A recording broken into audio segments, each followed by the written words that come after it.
Welcome Spring is a calendar that I have on my wall. Obviously now I took off of my wall. Today is the 5th, Thursday of April 2012.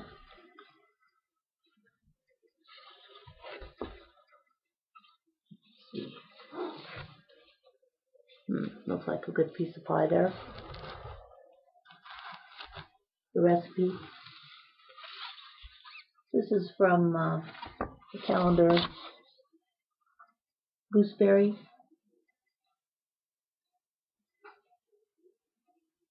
Got from Amazon. I collect calendars each year. I'm interested in time. The theme goes through all my books and my whole life. And as I've shown before, I'm an astrologer. I use this daily planetary guide. We're heading again into a full moon tomorrow on Friday the 6th of April, and it peaks at about 1:19 p.m. Mountain Daylight Time in the afternoon. Let's see here.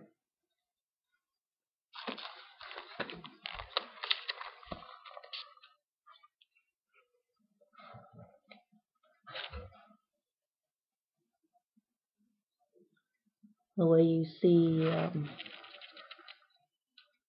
where it shows the moon opposite the sun, moon in Libra, opposite sun in Aries, and it has 12:19 p.m. That's Eastern Daylight Time. No, that's Pacific. So Mountain is 1:19 p.m. And these other little things just show what the planets are doing with the moon and with each other. And those little set out segments are Jim Shalwin's opportunity periods. It's very similar to what I've been doing myself for quite a while. Years, since the 70s. Actually the 80s, I guess. And here's all my little notes whenever I do something significant. And just recently I have finished a phase of a project I've been working on that I mentioned periodically in the Molasses Moon reading series. And as you know, if you've been watching any of these regularly, through video 47, I was just mostly reading Molasses Moon. And then after that, I continued reading the epilogue and then different parts, reviews and introductions and different things related to the book. Showed some of the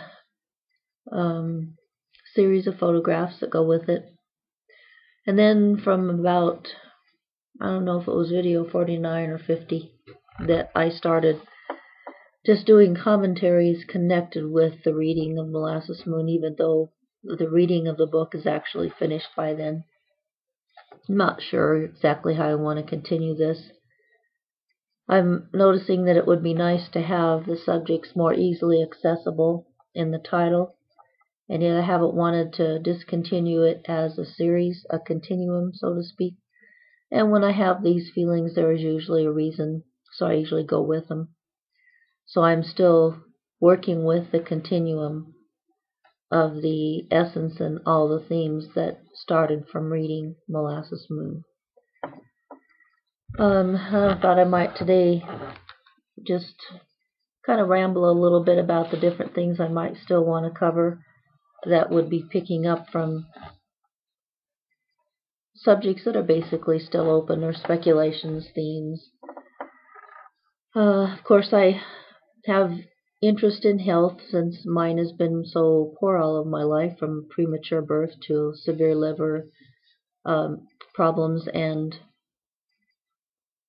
which a severe magnesium deficiency, which I wasn't aware of until later, just recently actually, and wasn't aware of until just recently how to deal with that in ways other than just taking a pill, because that won't work.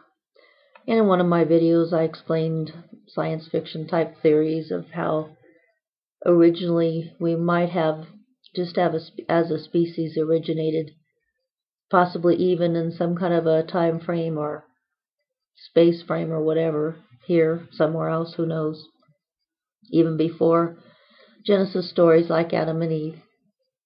And that it's still, to me, very plausible and possible that magnesium is the key index mineral. Dr. Mark Circus calls it the lamp of life. It's at the center of the chlorophyll molecule, and it represents, it's the, I think the part that transforms the light into chlorophyll, the sunlight. But to really understand that clearly, it would be best to read Dr. Circus's book. I think it's, let's see, Magnesium Transdermal Therapy. It's on Mylis Mania that I showed in another video on Mylis Mania on Amazon. But anyway, so I deal with a lot of health and magnesium subjects. I mentioned a tumor and also a theory that a cyst and a tumor and a boil might be 3 phases of the same thing. And I probably should talk more about that. I've done a lot more experiments just on myself with my own natural remedies, and I'm having some good luck. But as with a lot of natural things, they go in cycles and they take time. And most people nowadays just want a power pill that they can take, and boom, the problem's gone, kicked out like a nova. That might happen or appear to happen, but then you've got a whole upset of your whole chemical balance to deal with. Also, in one of my, I think the first review that I wrote on magnesium therapy, transdermal, or absorption through your skin of that magnesium chloride spray. Oh, I talked about what I call a dynamic default chemical balance, dynamic chemical balance default, DCBD, a term that I made up that I think might relate to a lot of this. And actually, a lot of healing phases go through the cycles, planetary cycles, cycles of the moon. And I've done several videos actually on different moon cycles and uses of moon phases. So in a way, this is just all recommending the value in the whole. And there's something about starting with number 1 and going through in order and just savoring. I do things always instinctively and intuitively, a lot of the right brain type of process. But there is a value in that, even for me. So I do. It's surprising, even as amateurish and no bells and whistles as these videos are. There's something here. So astrology using planetary cycles, lunar cycles, health issues, regressing aging, which I think a race of elders. I've touched on all these subjects. Getting into metaphysics from there, and that relates to health too, because as your health gets stronger eventually, with this dynamic chemical balance default changing as you get stronger, through just going through cycles with magnesium where it heals different things in your body in different phases, where it'll go through different cycles with the moon phases. And I keep watching, like with this one, with a peaking, growing moon, waxing moon, and pushing this last set of the 8th phase, No, this is right before the full moon, ruled by Saturn. So that's actually the fourth of, and the last of the waxing phases, where it's the final push. It's when your body is filled with fluids, when everything is full, more holding and containing fluids. And it's interesting, some doctors have mentioned, and I observed with a cousin one time, that he had surgery right before the new moon, and they noticed that there was almost no bleeding. And then also surgeries right close to before the moon is peaked all the way full. There's an issue with hemorrhaging, excess bleeding. And then old doctors, I think, used to just observe these things and were aware of just cause and effect and didn't really question them. They'd seen them, they'd gone through them so many times. Being aware, they didn't quit in those days because of science. They didn't quit watching moon phases and watching just nature. They didn't quit believing in nature or in God, at least years ago. So they did observe these things. But that is another little tidbit to remember for surgery. The advantages of when the moon is going darker and decreasing, there's less and less bleeding because there's less and less of a presence or an intensity, what would you call it, being packed with fluids of all types. The problem with that, though, is if you don't bleed very much through a cut, is then there's more of a danger of infection because the wound isn't being cleared or flooded by the fluids being pushed or forced out to force out and keep away any infection that might be wanting to come in. And it's going to purge anything more easily. So fluids are will be being contained, and then the release of them even in your body begins as the moon changes, like tomorrow at 1:19, as it shifts again from pushing and packing fluids to all of a sudden then letting them flow more freely and letting them go. It's amazing how there is such a system, such a intelligent design to how the whole universe is interconnected. Like I said, and I think it was video number 41 in the Reading-Molasses, talked about it being like a giant clock.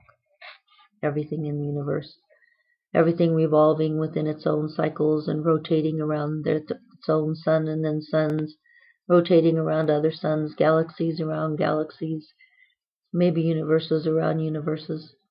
And you wonder, why does everything go in circles? I think it has something to do with gravity. I think it literally has something to do with the glue that holds a physical reality together, so that everything wouldn't just spin off and away back to consciousness without any type of matter to work with.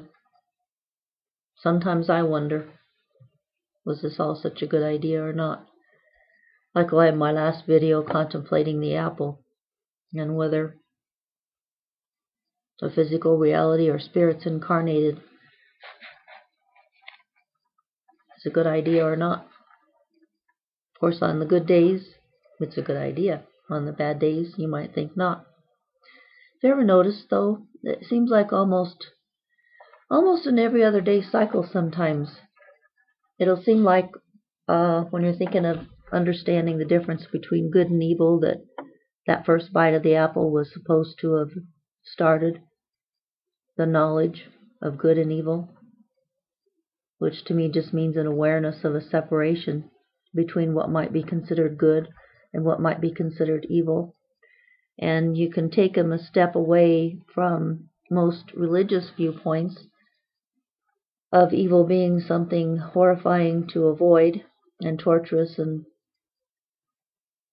not something any sane person would be seeking normally. There again, some people, though, are sane and do seek for what seem to be good reasons, and some for what seem to be reasons that wouldn't be good to me. Seek different types of suffering for some kind of a higher purpose, maybe to earn a better place in the next life. It's just this discrimination between good and evil is not really simple. And yet again, when you get to the core of it, maybe it is simple. But I just have noticed, though, often that sometimes it's an every other day thing where one day nothing goes right for me. Everything seems to be working against what I'm attempting to do. Everything seems to be getting in my way. I don't know how else to put it. And then another day it's like everything just flows. Everything clicks. You're at the right place at the right time. And I don't notice this always of an every other day thing, but periodically I've noticed that, wow, this is one of those good days where everything just clicks and goes right. And it's more enjoyable, more entertaining. You just feel more like your whole spirit is in your whole plan and approach to life. Efforts are going in the right direction. You're getting lots of help. And other days it seems just the opposite. Is that good and evil? Is that how, if we're in this plan of the apple, of trying to gain the knowledge of good versus evil, the discrimination of the two? Is that contrast just showing what your spirit might prefer and what it would just as soon do without? Most of us have experienced both, whatever you want to call them, or however you want to draw the line between the two. And then the Eastern religions believe that everything is one in a circle. It might appear to be split or divided or made into a duality, but according to some of their views, it is not. Everything is one. So their view would be, if you want to get away from the curse of the apple, just don't see everything as being divided into good and evil. See it as all one. And that's one possibility.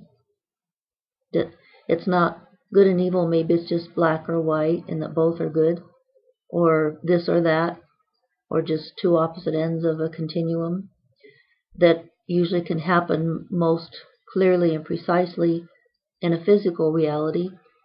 And of course, a lot of people aren't aware of the metaphysical concept that there might be realities where spirits exist and do things. Actually, the terminology seems strange because the word thing does relate to physical. And to imagine a reality that might be all mental and not physical is actually kind of hard to do. So here I've really rambled again, from health to metaphysics, from apples to moons, planets and suns, galaxies and universes, this and that. And it's springtime, and I love April. It's a beautiful month. Maybe even months are some harder, some easier. Some people might think winter time, or when it's cold, would be the darker opposite of good times. Other people have a harder time with summer and the heat. We are individuals, whether we want to be or not, whether the blobs or the land brigade or whatever we've decided in Molasses Moon is contrary.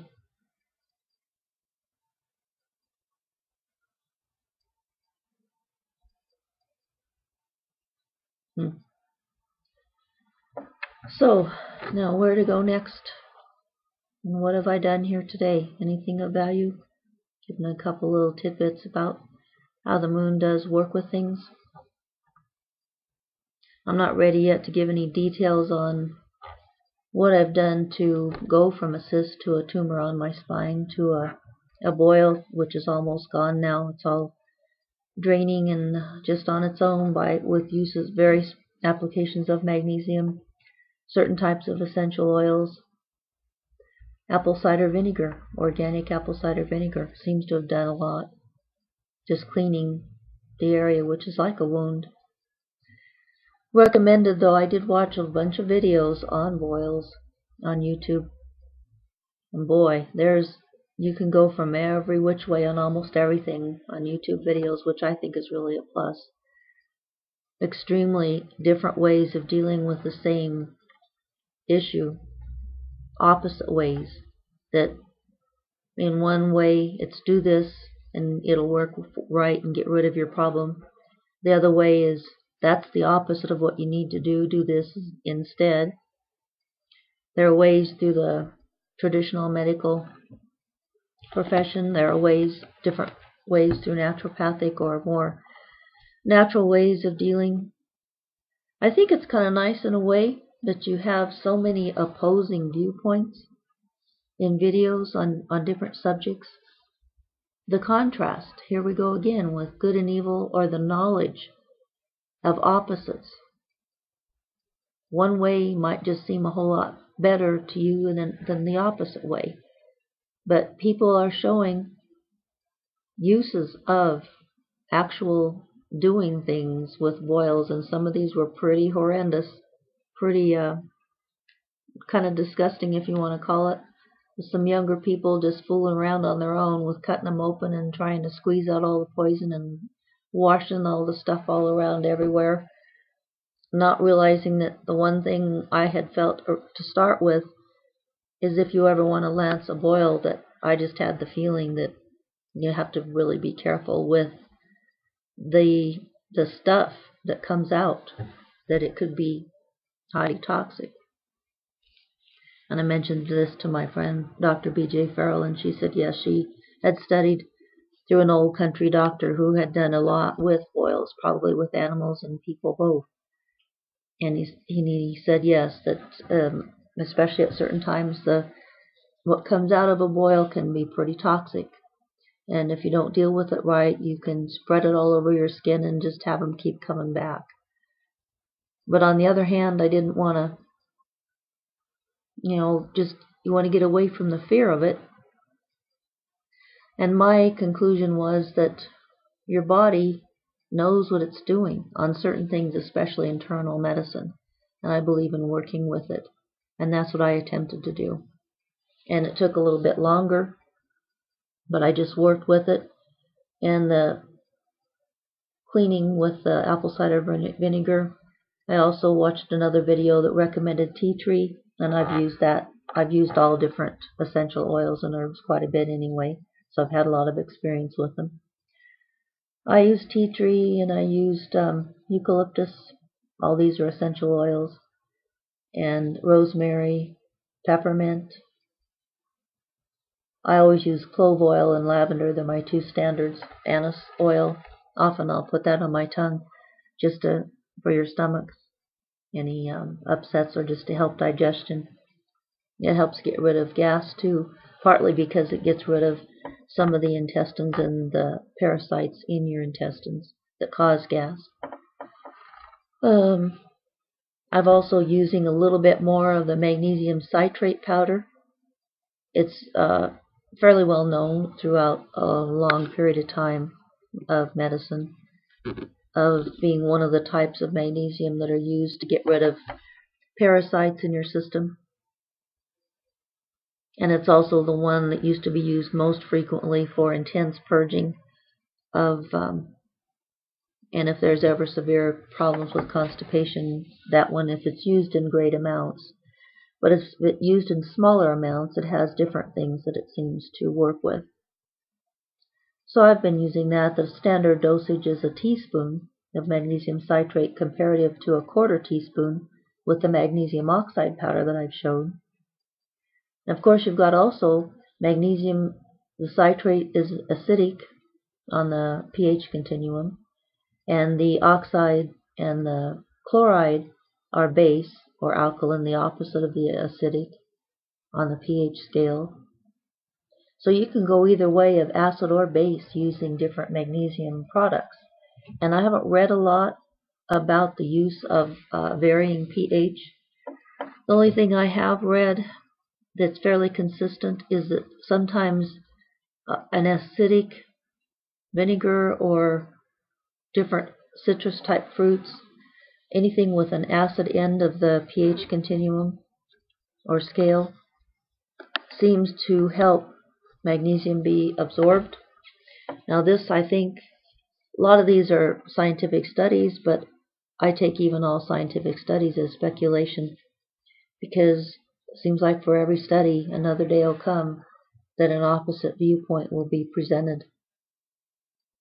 So I just, like with YouTube videos, I watch a lot of opposing viewpoints, listen to, and then just let my body and my soul and mind give the reactions to what I think might work best for me. I really appreciate, though, I really enjoy, almost one of my first places to go when I want to seek information or search or learn about something is the Google search. And then I like to go on YouTube and just watch videos on a certain topic, a whole bunch of pro and con, different types from totally different viewpoints, opposite approaches. Some totally amateur, and some of the best information I've found are just from regular people that had tried everything with a very difficult, sad problem and finally found something natural and simple that worked and shared it to help other people. I really appreciate those. There was one by a woman, I think, called Rainbow something, that brought out the use of tea tree, and I want to thank her. And I think I clicked a like on that one. There was another one that talked about the deep cleaning aspect of apple cider vinegar, and of course I always, when I can, use organic, because I don't want things that are made from genetically modified through GMOs, organisms. It seems sad to me. I don't know, there's just something I'm not sure is right about changing the DNA of small microorganisms and then injecting them into something you want to change the DNA of to make things do what you want them to do. I mean, are microorganisms entities that, I don't know, deserve to be treated with more respect? I don't know. There's a lot of things I don't know, but it just seems like we're messing with a lot of things that we don't know where it's going to go.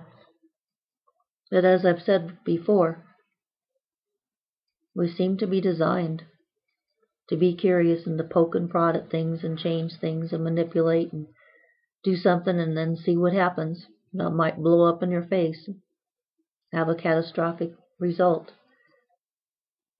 So are we supposed to be this way?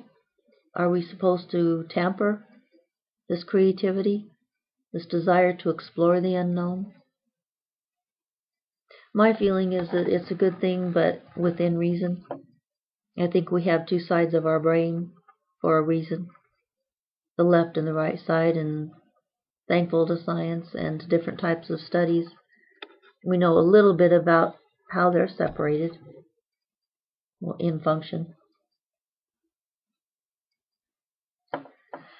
So I think we're meant to do this, and I think there was an overall game plan that has parameters that you can go only so far, and then everything will balance itself back into some kind of an equilibrium.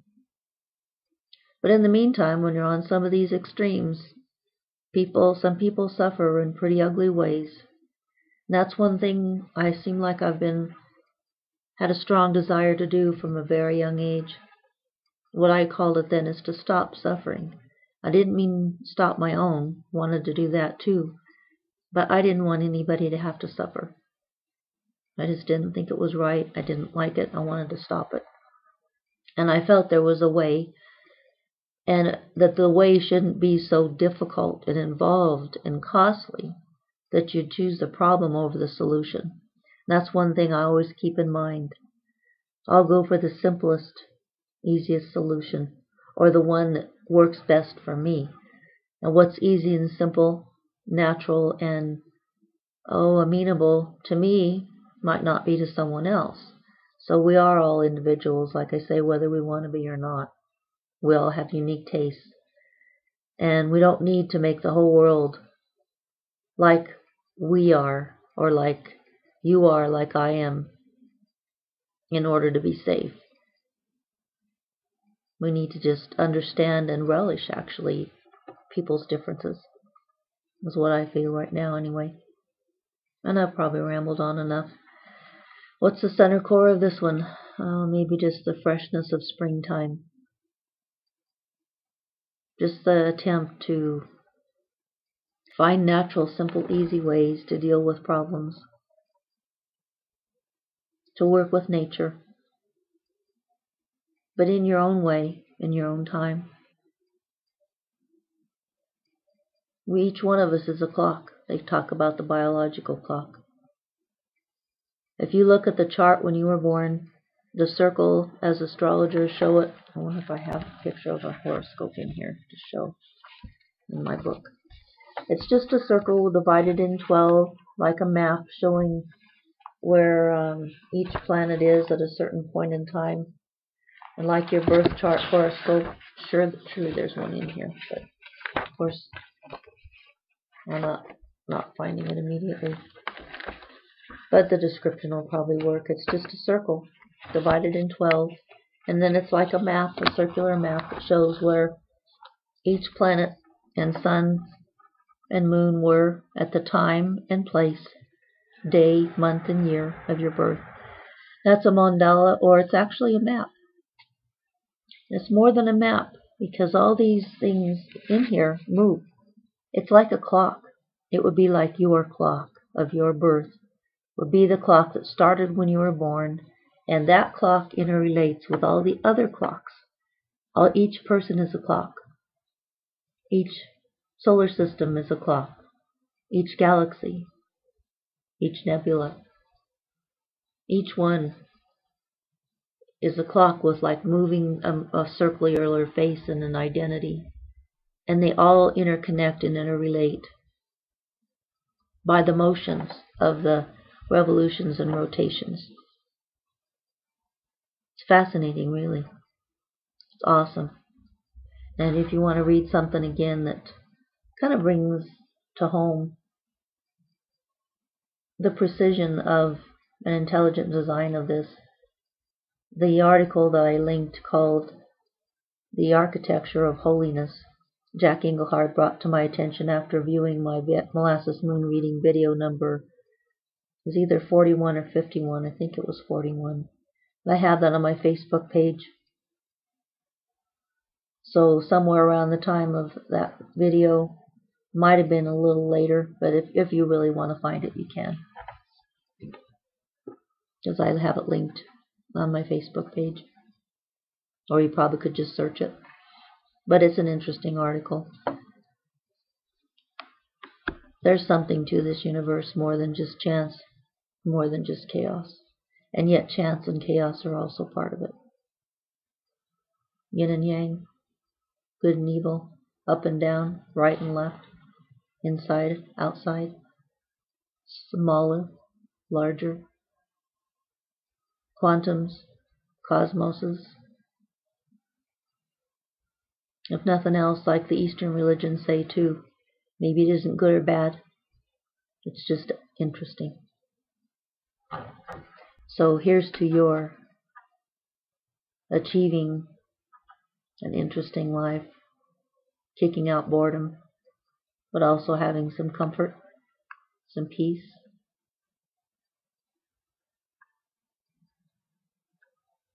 See you next time.